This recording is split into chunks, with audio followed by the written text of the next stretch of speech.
Boa noite. É com muita alegria que iniciamos mais um programa em destaque, aqui na rede NGT. Você já sabe, 17 na NET, 26 em UHF. Nós contamos sempre com a sua participação, com a sua dica, com a sua sugestão. Devido às solicitações, nós estamos tratando do assunto político. Nós vamos falar de vários projetos do interesse da classe trabalhadora, como é que está o quadro político no Rio de Janeiro, a reforma política que foi aprovada recentemente no Congresso. E para isso nós temos um convidado muito especial. Nos honra muito ter aqui em nosso programa, aqui no estúdio da NGT, o deputado federal Jorge Bittar. Deputado, boa noite. Boa noite, Renato. É um prazer estar com você, com os telespectadores da NGT. Muito obrigado, deputado. Eu gostaria de iniciar o nosso bate-papo, vou aproveitar ao máximo aqui o nosso tempo contigo, para que a gente possa falar sobre a questão do momento político no estado do Rio de Janeiro. Um momento que às vezes conturbado, às vezes me parece que não. Qual é a sua análise, deputado, desse momento? Olha, Renato, o quadro do Rio de Janeiro, nas últimas décadas passadas, não foi muito bom, né? O estado do Rio de Janeiro viveu um processo de um certo declínio econômico, um certo aumento da pobreza em algumas áreas, etc. e tal. Mas, nos últimos anos, sobretudo depois do governo do presidente Lula, estabeleceu-se uma relação entre governo do estado e governo federal que todos reconhecem, foi uma relação muito positiva para o nosso estado. Os investimentos cresceram aqui no estado do Rio de Janeiro, sejam os investimentos em infraestrutura econômica, os investimentos sociais em obras de urbanização, saneamento, enfim, o quadro melhorou no estado do Rio de Janeiro. A própria política de segurança pública deu mostras de criar um ambiente melhor, inclusive mais atrativo para novos investimentos econômicos, novas oportunidades de trabalho, emprego aqui no estado do Rio de Janeiro. No entanto, sobretudo depois das manifestações que ocorreram no mês de junho, nós pudemos notar que, apesar da vida das pessoas ter melhorado, há um anseio por mudanças ainda maiores, sobretudo nas grandes e médias cidades do estado do Rio de Janeiro. As pessoas reclamam do transporte público de má qualidade, caro. As pessoas reclamam dos serviços públicos de saúde aqui em nosso estado, que ainda são muito precários, apesar de terem evoluído. A educação pública, né? A educação de primeiro grau e, sobretudo, o ensino médio, o ensino de segundo grau e o ensino técnico aqui no estado. Ou seja, nós temos grandes desafios, grandes diferenças de desenvolvimento entre regiões e áreas de nosso estado, que devem merecer uma atenção muito especial. E eu acho que é esse novo cenário político que nos provoca, que nos estimula a buscar desenvolver uma proposta aqui para o estado do Rio de Janeiro. Eu, pessoalmente, venho trabalhando a ideia de nós desenvolvermos um projeto que possa partir dessas conquistas, mas avançar bastante nessa direção. E eu acredito que as eleições do ano que vem serão uma oportunidade para se fazer um debate profundo sobre esses temas, para que a população possa identificar aquele candidato que é o portador dos seus anseios, da sua vontade, da sua esperança de um Rio de Janeiro cada vez melhor. Deputado, nós podemos dizer e podemos afirmar com certeza da importância dessa parceria efetiva que o senhor falou, que aconteceu nos últimos anos, que trouxe grandes benefícios para o Rio de Janeiro. Isso. E nós vamos torcer para que essa parceria continue. O senhor concorda com essa tese? Sem sombra de dúvida. Isso é absolutamente essencial. Eu acredito que esse é o único ponto, digamos assim, inegociável, né? Ou seja, qualquer candidato que se apresente para disputar o governo do estado do Rio de Janeiro, já que o governador Sérgio Cabral está ao final de seu mandato, tem necessariamente que ter um compromisso de construir uma parceria muito sólida com o governo federal para que a gente possa avançar nessas conquistas a que eu me referi. Muito bem. Falando um pouquinho sobre a reforma política que o Congresso acabou de aprovar, qual é a sua avaliação? Podemos chamar de uma mini reforma política, se o senhor me permite. Eu chamaria até de uma micro reforma política, né? Porque ela tocou apenas em alguns aspectos acerca da propaganda eleitoral e alguns aspectos pontuais. Eu entendo que nós precisamos de uma reforma política mais profunda em nosso país. Porque o que acontece é que nós pulverizamos muito o número de partidos em nosso país. Nós temos mais de 30 agremiações partidárias e isso torna difícil a construção de alianças e de maiorias em nossos parlamentos. Eu digo parlamentos porque há o problema do Congresso Nacional, das Assembleias Legislativas, das câmaras municipais. Por outro lado, há que se reconhecer também que as campanhas estão cada vez mais caras aqui no Brasil. É inconcebível que uma campanha para deputado possa custar alguns milhões de reais. Sem dúvida. E o papel dos agentes econômicos. Até o Supremo Tribunal Federal agora colocou a discussão se as empresas podem ou não financiar campanhas eleitorais. Há uma certa tendência dos ministros do Supremo Tribunal Federal de negar essa possibilidade e de, digamos assim, devolver ao Congresso essa iniciativa no sentido de que se possa regulamentar essa situação. Eu acredito que nós, na próxima legislatura, necessariamente vamos avançar nessa direção, de ter um sistema de eleição parlamentar que possa ser melhor qualificado. Essa história dos suplentes de senadores, que é uma grande discussão, né? O suplente não é votado e, às vezes, acaba desempenhando a maior parte do mandato parlamentar. E o financiamento das campanhas. Estabelecer um mecanismo de financiamento que, mesmo que inclua o financiamento privado, coloque limites, tanto no financiamento por parte das empresas, quanto no financiamento por parte dos candidatos. Quanto que um determinado candidato pode receber para realizar sua campanha. No sentido que a gente não tem uma campanha multimilionária e uma outra campanha pobrezinha aqui, ou seja, produzir mais igualdade de oportunidades na campanha. Na busca da democracia é esse equilíbrio. Isso, né? Exatamente. Eu acho muito boa a sua ideia, muito sensato, ponderado, e acredito que a gente vai avançar muito ainda nessa tese, porque a reforma política é um desafio. Sem dúvida, né? É um sem desafio. dúvida. Eu acredito que é uma necessidade verdadeira, porque a gente tem visto, inclusive, o desgaste, né? Dos parlamentos diante da população, né? Verdadeiramente. Então, nós precisamos recuperar. Eu lhe digo, essas manifestações que ocorreram nas ruas revelam insatisfações, mas são insatisfações múltiplas. Na verdade, essas manifestações não apontaram um caminho claro de novos rumos para o país, para o nosso estado ou para as nossas cidades.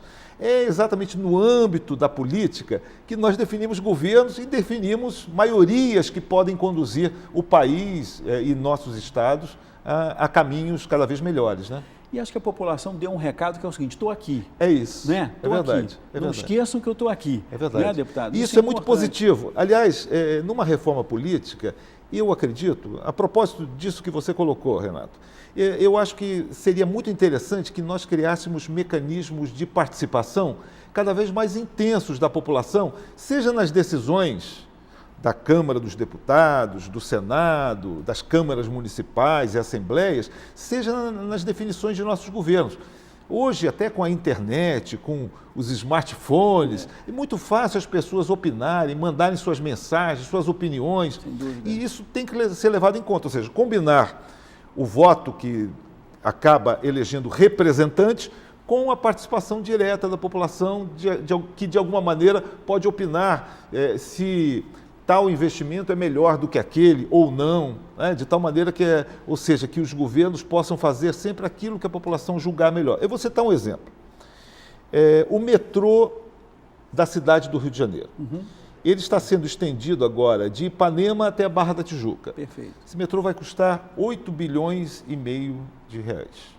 Enquanto isso, o sistema de trens do Rio de Janeiro, que beneficia uma população imensa da zona norte da cidade do Rio de Janeiro, da zona oeste do Rio de Janeiro, de toda a Baixada Fluminense, continua absolutamente precário. Diariamente nós vemos notícias de trens parados, as pessoas andando por entre os trilhos, às vezes até protestos. Isso é inaceitável. Acidentes. Ou seja, a população deveria ser chamada a opinar. Vamos gastar os 8 bilhões com o metrô para a Barra, com os trens, ou com a linha 3 para Niterói e São Gonçalo, enfim, essas grandes decisões têm que contar com a participação de nossa população. Isso é importante. Sem dúvida. Até porque o orçamento é finito. Isso. Você não tem como gastar em tudo. É verdade. Né? Investir em tudo, melhor dizendo, porque isso tudo é investimento. Isso. Sempre que eu faço uma opção, que eu invisto aqui, eu estou dizendo que não vou investir ali. Exatamente. E é importante que a população possa opinar sobre isso. Né? E hoje essa participação, essa opinião da população é muito fácil. Isso. Nós vimos nas redes sociais as chamadas que foram feitas para as manifestações, que não fica nada difícil de saber essa opinião. É verdade. Então essa troca, eu acho que facilita muito a vida do gestor, a vida do político. É claro, é verdade, é verdade. Isso faz com que as pessoas se sintam mais, de alguma maneira, cidadãs, exatamente, participando dos seus governos, opinando sobre aquilo que ela acha melhor para a sua vida, verdadeiramente. E, de outro lado, os governantes se sentem mais seguros de seus investimentos. Exato. Olha, esse investimento tem o apoio da maioria da população. Isso é importante para mim. Muito, muito importante. Deputado Jorge Bittar, eu gostaria também de falar um pouquinho sobre o projeto de lei 12485, que trata da lei da TV por assinatura. Exatamente. Né? Poderia falar um pouquinho para a gente sobre esse projeto? Aqui. A NGT está na NET, como você disse, né? Na TV por assinatura. Eu fui relator na Câmara dos Deputados de um importante projeto de lei, que é a nova legislação sobre TV por assinatura. O que acontecia há alguns anos atrás é que a TV por assinatura era uma TV muito elitista no Brasil. Apenas pessoas que podiam gastar 250, 300 reais, podiam ter um pacote de TV por assinatura. Então, a imensa maioria da população não tinha esse acesso. Estava excluída. Nós tínhamos menos de 4 milhões de assinantes no Brasil. Então, eu simplifiquei os mecanismos, permitir que novas empresas pudessem, com facilidade, com uma mera licença administrativa, junto à Anatel, que é a agência reguladora, pudessem distribuir também esses serviços, que as empresas de telecomunicações, como a Oi, a Telefônica de São Paulo, a Embratel, pudessem também fazer TV por assinatura. Elas estavam proibidas de prestar esse serviço. Então, só para você ter uma noção, o número de assinantes de TV por assinatura saltou de menos de 4 milhões de assinantes para quase 18 milhões de assinantes. Senhora, né? mais de e 4 continua vezes. subindo. Por que isso? Porque a TV por assinatura, ela é um bem cultural, né? Sem Na dúvida, TV por assinatura, um canal qualificado, eu né? tenho um canal de qualidade como a NGT, mas posso ter um canal de filmes, posso ter um canal de noticiário, um canal de desenho de animação infantil de qualidade, de documentários, de esportes. Enfim, de esportes. Eu ofereço uma diversidade muito grande de conteúdos. Sem dúvida. Além da qualidade da imagem, que é muito boa também, muito, né? Porque muito. vem normalmente pelo cabo, ou vem por aquela pizzinha que a gente chama, né? Aquela pizza, aquela anteninha parabólica de satélite. Então, isso beneficiou muito. O outro aspecto importante dessa lei foi o estabelecimento de cotas para a produção audiovisual brasileira em todos os canais qualificados da TV por assinatura. Essa parte é fundamental para a nossa discussão aqui, porque isso gera emprego, gera trabalho, gera renda, e qualifica mais ainda. Isso mesmo. Mas nós vamos falar sobre isso, deputado, daqui a 30 segundos. Nos aguarde, não saia daí. Nosso convidado no Em Destaque é o deputado federal Jorge Bittar. Já retornamos com esse papo gostoso aqui, tá bom? Então, até já.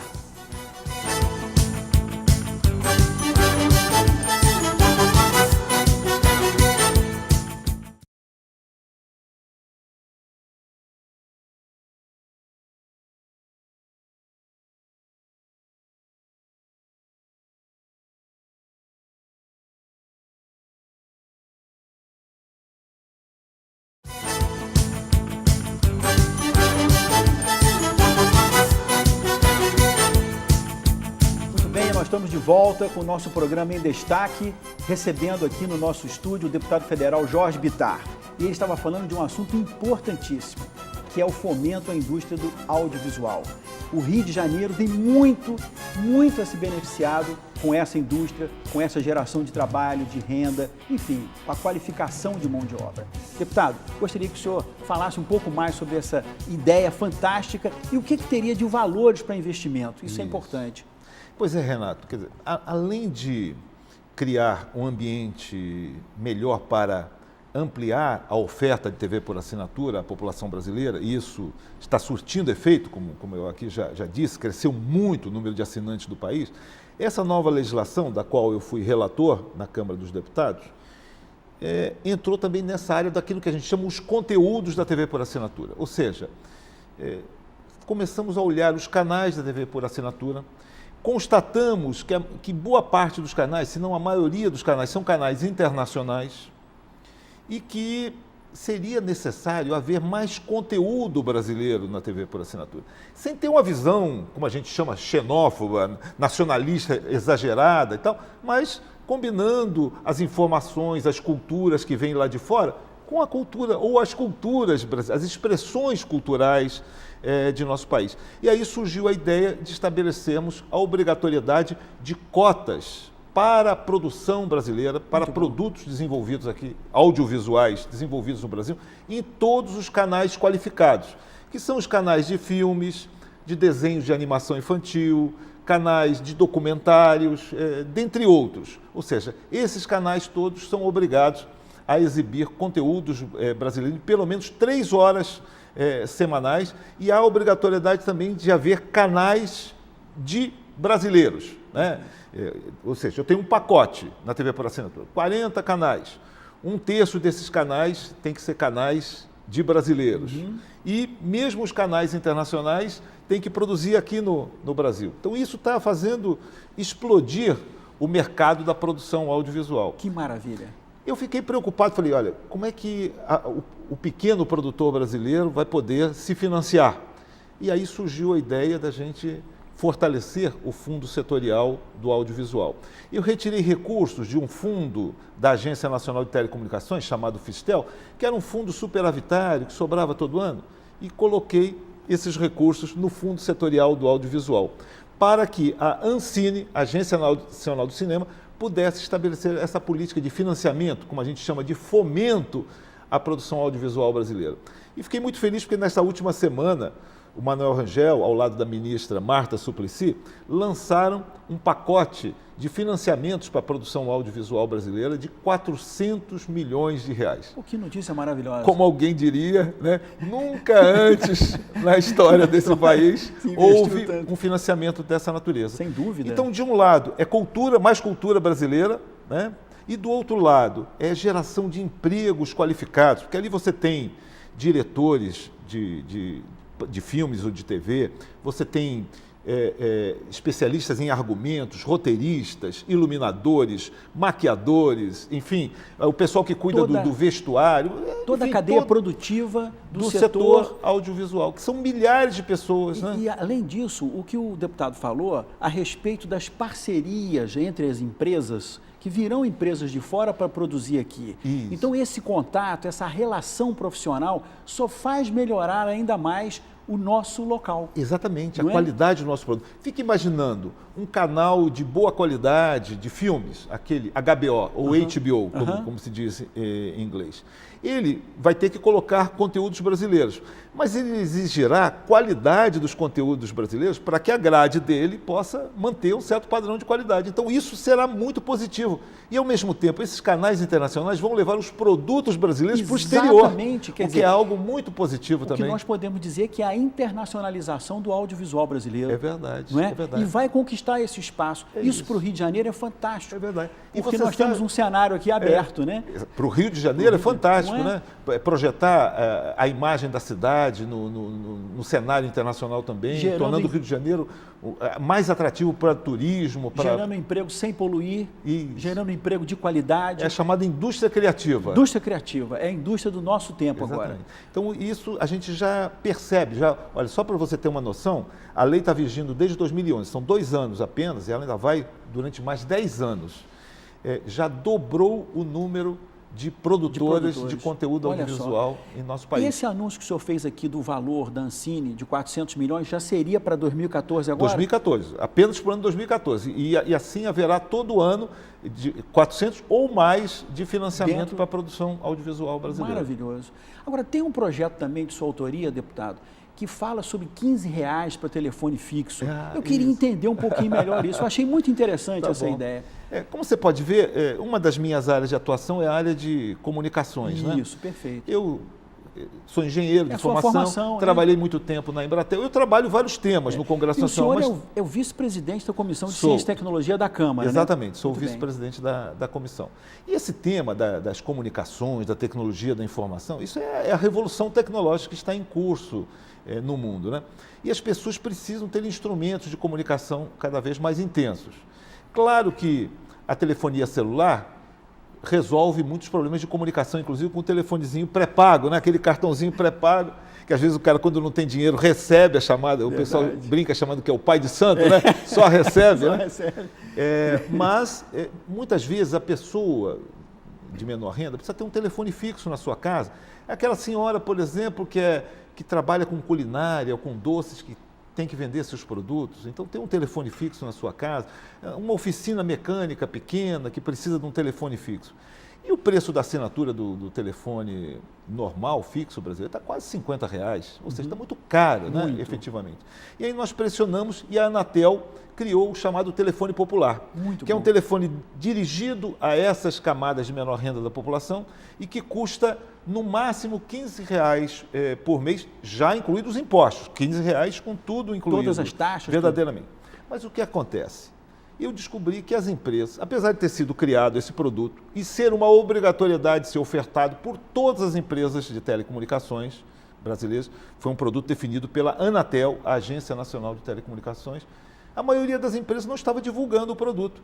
E por conta disso, a maioria das pessoas nem sabe da existência desse telefone fixo popular. Eu me dirigi à Anatel de maneira muito firme, o conselho da Anatel se reuniu e decidiu obrigar as empresas a realizar uma ampla campanha de divulgação, que deverá começar agora, no início de 2014, e o próprio governo federal também incluirá nas suas propagandas, na sua mídia oficial, a divulgação desse telefone popular, para que todos os cidadãos brasileiros que estão incluídos nos cadastros dos programas sociais do governo federal, esse é o critério para poder ter acesso ao telefone popular, para que são mais de 20 milhões de famílias brasileiras, para que essas mais de 20 milhões de famílias possam ter acesso ao telefone popular. Excelente. E o senhor falou, inclusive, daquele empreendedor que está em casa, ou daquela empreendedora que está em casa, e o telefone pode gerar muitos negócios. É verdade. Né? Ela dá o número, fala com tranquilidade, a um preço absolutamente acessível. Excelente também, deputado. Excelente. É verdade. Agora, nós também temos um outro projeto que regula o teleoperador. Né? Uma regulamentação que o senhor também... Isso já está oficial, já está resolvido? Esse projeto está tramitando no Congresso Nacional, já passou pela Comissão do Trabalho. A história é a seguinte, hoje, grande parte dos nossos problemas são resolvidos através do telefone, né? Às vezes a gente fica até meio irritado, né, quando telefona lá para essas empresas de telemarketing, diz que o número tal, aguarde um minuto, não sei o que lá, seja para verificar nossa conta telefônica, serviços de energia elétrica, TV por assinatura, tudo é resolvido através desses sistemas de teleatendimento. Para você ter uma noção, são mais de 700 mil trabalhadores em teleatendimento em todo o Brasil. São verdadeiras linhas de produção. Você entra em áreas onde eles trabalham, às vezes tem 2.000 pessoas, sobretudo jovens estudantes que trabalham nessas empresas. Mas não há piso salarial definido, não há jornada de trabalho, não há as próprias condições de trabalho, porque é uma profissão muito penosa. Quando as pessoas ficam irritadas, as pessoas... Descarregam neles. É verdade. Então, eu estabeleci, por exemplo, que para cada 50 minutos de trabalho, eles devam ter 10 minutos de descanso para poder equilibrar, se restaurar. Perfeito. A jornada de trabalho diária é a mesma das telefonistas, de 6 horas diárias. Estabelecemos o piso salarial. Então, esse projeto, como eu disse, já passou pela Comissão de Trabalho da Câmara, que é a principal comissão que trata dessa matéria, e está atualmente na Comissão de Desenvolvimento Econômico, que eu acredito poderá apreciá-lo agora no início do próximo ano, e eu acredito que essa matéria vai prosperar rapidamente, porque vai beneficiar muito as pessoas que trabalham, as pessoas tendo melhores condições de trabalho, vão atender melhor também os seus clientes, né? Nós não podemos ter no século XXI pessoas sendo tratadas como aquelas indústrias do início da Revolução Industrial, né? Pessoas tratadas de maneira subhumana, cruel e etc. E um pouco ainda acontece isso nesse setor e eu pretendo, com essa regulamentação, estabelecer justiça, direitos trabalhistas e, ao mesmo tempo, melhoria na qualidade desses serviços, né? Você que está nos assistindo, que é teleoperador ou teleoperadora, fique atento a esse projeto. É um projeto do seu interesse. Como o deputado Bittar falou, são 700 mil pessoas beneficiadas. Um projeto de grande alcance social. Deputado, e sobre o Marco Civil da Internet? Eu gostaria muito de ouvir também um pouquinho sobre isso. Esse tema do Marco Civil da Internet começou por volta de 2010, quando surgiu um projeto de lei que tratava de crimes na internet. Naquela ocasião, surgiu uma grande polêmica, porque às vezes é muito difícil você distinguir o que é um crime do que não é um crime. Vou citar um exemplo. Se uma pessoa invade sua conta bancária, ele é um criminoso, evidentemente, né? Através da internet. Agora, se um menino entrou num determinado site quebrando uma chave de acesso, etc. e tal, como fazem esses jogos, não necessariamente é um crime da mesma monta. Sem dúvida. Então surgiu uma polêmica muito grande sobre a criatividade, sobre esses meninos que desenvolvem novas aplicações, novos softwares e tal. E aí decidiu-se naquela época que, além de tratar dos crimes da internet, nós iríamos criar o chamado Marco Civil da Internet. Ou seja, quais são os direitos dos cidadãos, né?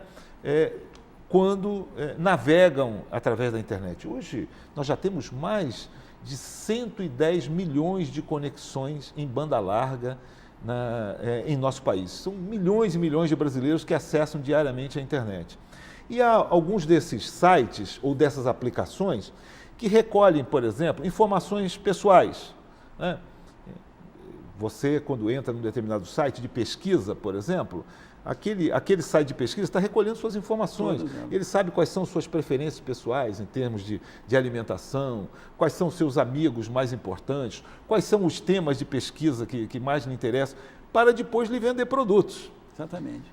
Tudo bem que possa existir isso, mas você tem que consentir. Você tem que autorizar. E às vezes o que acontece? Você entra num determinado site, você está o mais conhecido de todos, o Google, por exemplo. Você entra no site do Google, eles lhe mostram um contrato de prestação de serviço, que mesmo sendo gratuito, tem um contrato que você clica lá, aceito.